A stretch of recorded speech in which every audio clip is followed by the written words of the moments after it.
गुरुर्ब्रह्मा गुरुर्विष्णू गुरुर्देव महेश्वरा गुरुर साक्षात परब्रह्म तस्मै श्री गुरुवे नमः।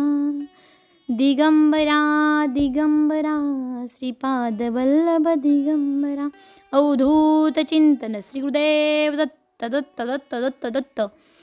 श्री स्वामी समर्थ। नमस्कार श्रोते हो, तर आपण श्री स्वामी समर्थांना त्रिवार वंदना करून आपण आपल्या व्हिडिओकडे वळूया। स्वामींचे दैनंदिन नामस्मरण आणि जप कसा करावा याची सविस्तर माहिती आपण पाहणार आहोत।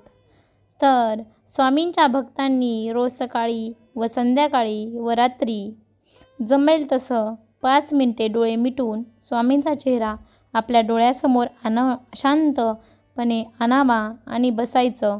स्वामींचे ध्यान करायचे। बघा तुमचे मन किती शांत होईल ते। आता याला म्हणतात स्वामींचे ध्यान करणे।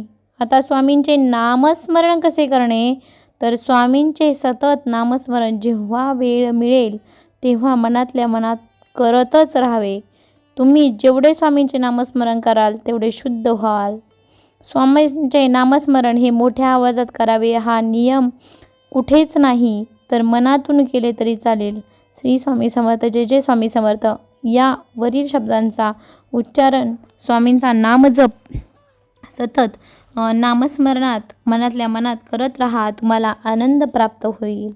आता हे झालं नामस्मरणाबद्दल। आता आपण पाहणार आहोत ते म्हणजे स्वामींचा जप। स्वामींचा दैनंदिन जप आपण कसा करावा, तर डोळे मिटून पद्मासनात बसा। जर पद्मासन जमत नसेल तर तुम्ही साधी आपली अलगद पालगड घालून बसा। साधी मांडी घाला।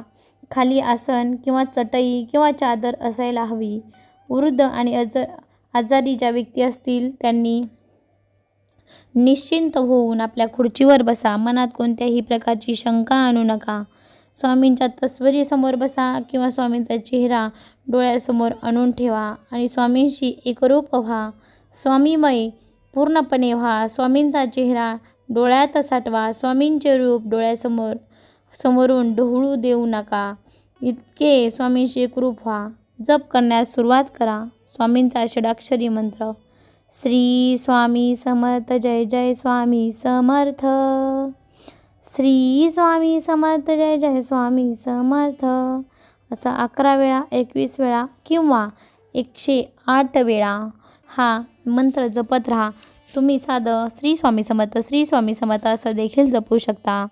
स्वामींच्या नामजपाचा पुढील प्रमाणे तुम्हाला सकारात्मक परिणाम दिसून येईल की तुम्हाला मनाला शांती लागेल। तुमचा आत्मविश्वास द्विगुणित होईल।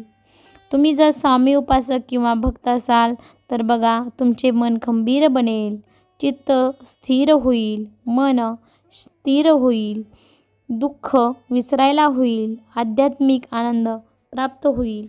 अशा प्रकारे तुम्हाला स्वामींचा नक्कीच काही ना काही फायदा होईल।